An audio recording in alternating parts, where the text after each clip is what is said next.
What a great way to kick off the play-in, sports fans. We got an epic back and forth with lots of strategy to analyze that will have implications for both these teams going forward. First off, the biggest adjustment new Grizzlies head coach Tomas Isalo made was to play Zach Edey a lot more minutes.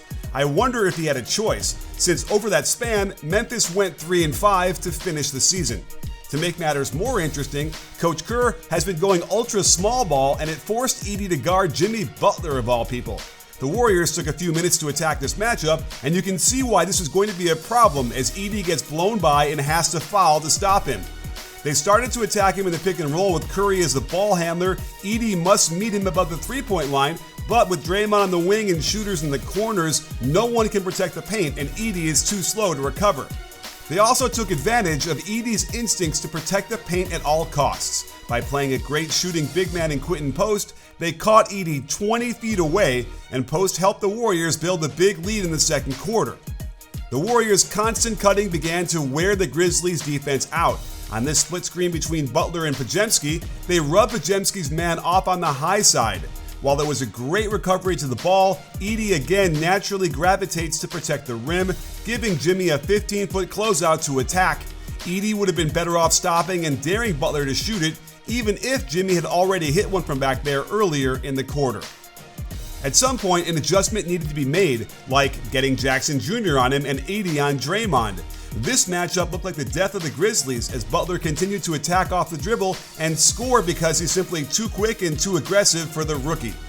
A big reason you play him heavy minutes is so he can impose his will on the offensive end, but he missed his first 4 shots point blank at the rim, and he struggled mightily just to keep up with the constant player and ball movement of the Warriors' offense, as he had to defend in the perimeter because Post can shoot it, but then gets blown by, forces a switch, and can't get back to the line for the Podziemski 3, and this game is getting out of hand.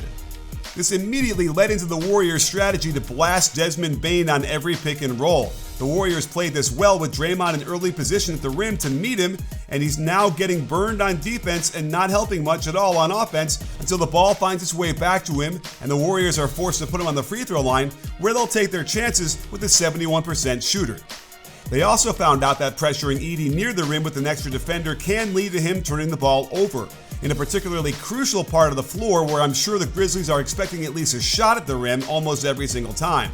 And oftentimes, when it's a live ball turnover like this, the Warriors can catch the defense out of sorts. Jackson Jr. isn't hustling, John Morant doesn't realize he's supposed to pick up Jimmy, and the sweet Moody pass gets them an easy dunk to extend the lead. While John Morant gets the headlines and highlights, a big part of their engine is Desmond Bane, and the Warriors understood this, blasting him early and often to get it out of his hands. Watch how Podziemski and Butler double-team him off the ball screen. This forces Draymond to rotate off Edey because Jackson Jr. can hit the top of the key 3. Memphis shaped up to make sure 2 guards are on the back line with Edey, and Moses gets entranced with the ball, forgetting he needed to get in front of Edey. Probably wouldn't have mattered when there's a foot of height difference. Even though Bane and Curry's body types couldn't be more different, Bane plays like Curry. They run him off a pin down on the left side, then ghost screen the ball before setting a flare screen across the court. Watch how 2 defenders rotate on the skip pass, determined to stop him from scoring.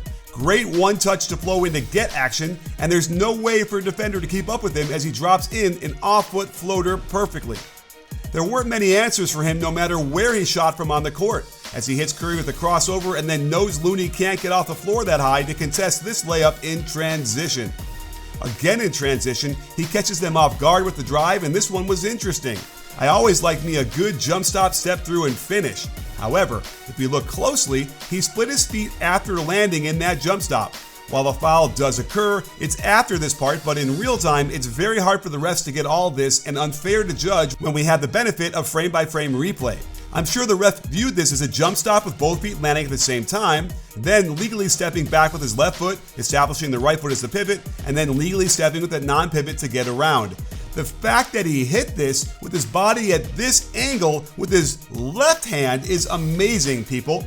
And I often find that the best way to evaluate players is by being at the game and seeing them play live, which is why you need to download SeatGeek. It's the #1 rated ticketing app for everything from concerts, sporting events, and the theater. I've used them countless times, including the U2 concert at the Sphere, and I enjoyed it even more knowing I got the best deal possible. Their rating system makes it easy to figure out where the best value is, and I've got you covered. Use my code BBALL10 and you'll always get 10% off your order. There's a reason we've been partners for years and years. They're simply the best, and now you can share in that excellence. Don't worry about being called a geek, it's cool these days, and use my code BBALL10 to save. You can see how the Grizzlies wanted to punish the Warriors for playing so small by rolling Jackson Jr. to the basket to attack the switch, while also circling Edey around to the right block to post up Draymond. Watch how the Warriors want to form an L around the double team with their 3 perimeter defenders. Then, it's just the closest guy closest to the pass, and BP gets there perfectly, is in Bane's face, but this man is playing a different game. And he continued to do things like this, with the game hanging in the balance deep in the fourth quarter. What would seem like a deflating possession after Butler chased down this block instead turned into one of the biggest shots of the game, as of course the ball bounces right to him in the corner. Payton gets there, only to be faked out of his shoes, and I don't think Bane has a pulse as he calmly drains his 5th three-pointer. There were a few actions the Warriors relied on that hurt the Grizzlies throughout the game. The low post split and blind pig, both rooted in the pure triangle offense that Coach Kerr played under with the Bulls.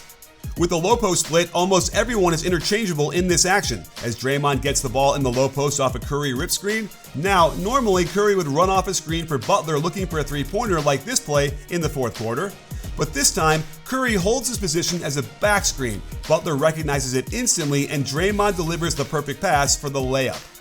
So much of their offense is organic and just flows into this action, as this time Butler and Curry run a twirl. Curry screens first, then Butler turns around and screens again. It gives Curry a step on Pippen Jr., but it also means he's receiving the ball on an angle from the basket, making this push shot off the glass even easier. And I love how they can run a double ball screen with their 3 best players, and roll Jimmy as the first screener into the low post, have Draymond feed him this time, and then take out Conchar, knowing Edey won't come out to help. This clutch 3 was crucial for the Warriors. Blind pig is when you throw the ball underneath the guard and let him cut behind for the handoff. The Warriors find this action all over the court, and it's usually the most fun part of their offense. It's a great response to when Curry's man denies him the ball way up the floor. You can see how Curry attacking full speed off the catch can open up a lot of things, and this time he releases the floater before any help can get there. You can almost tell they're ready for it way before it happens, as Jimmy can take his time to decide if he wants to isolate, but if not, they already know they've got it based on Pippen's denial defense. They quickly force a switch, and when it's bottled up at the three-point line, they've got a mismatch in the post. All eyes are concerned for Morant, and once Jimmy sees the back of his defender, he's cutting and finishing. And with the game hanging in the balance, with momentum about to swing towards Memphis, they get it again here, off a called play with Steph Curry screening for Butler. This works because Steph's man will not leave him, meaning Butler will be able to turn the corner. They know Edey will ignore Draymond in the corner because he's just not a good shooter. But the Warriors turn this into lemonade all the time with blind pig action, catching Pippen 3 steps behind the play and giving Curry the first nail in the coffin. In a game like this, the refs are going to be scrutinized, and I think it ended up being balanced overall. We talked about the Bane footwork earlier. Well, here's Curry forcing Edey onto him and dancing to the left wing. Did he travel? We just can't quite see exactly when he gathers the ball with both hands. It kind of looks like his right foot is down as the gather step, and he gets his legal 2 steps after this. Did his left foot move once he plants it as a pivot? I don't think it does, and the ref cannot call this unless they're certain. So I don't think there's any choice then to say this was legal and count it. This was an easy call to make on Draymond, and frankly, made 0 sense why he'd be anywhere near his man in such a compromising position, especially since he had 5 fouls already and it took him out of the game. Hopefully, he realizes this going through the film today. The Warriors went back to the same Butler-Curry pick and roll that worked so well, and they missed Bane shoving Curry to the floor. As a result, he's not available as a receiver, and Jimmy throws a bad pick 6. But credit Pajensky for his incredible hustle to get back and block this. He gets the ball first, so any other contact would be incidental, and I can understand why BP was frustrated and the Warriors had no more challenges left, or I suspect they would have won this one. I also wasn't in love with this call after the Warriors got the crucial stop, where the trail ref came all the way from the back several seconds after what he saw as a foul to call this on Looney, who was going for the rebound. I get it, this contact did create the loose ball, so the key is to always get it right even if it takes a few seconds. And then there was incredible pressure on a brand new coach who had just taken over this team 2 weeks ago, who has to draw up a play to get a shot knowing the Warriors are going to take the foul and not let them shoot a three. However, the design seemed suboptimal as they wanted to have Bane get 2 flare screens to the weak side corner. This pass would have covered over 50 feet to get there, so that's tough, and the screens weren't set well. Also, why wouldn't he have Jaws screening for a shooter like Kennard here, so if 2 defenders go to Bane, Kennard would be open? To top it off, it took too long to unfold. A brutal 5-second violation, and now the Warriors move on to the Rockets while the Grizzlies remain in the play-in.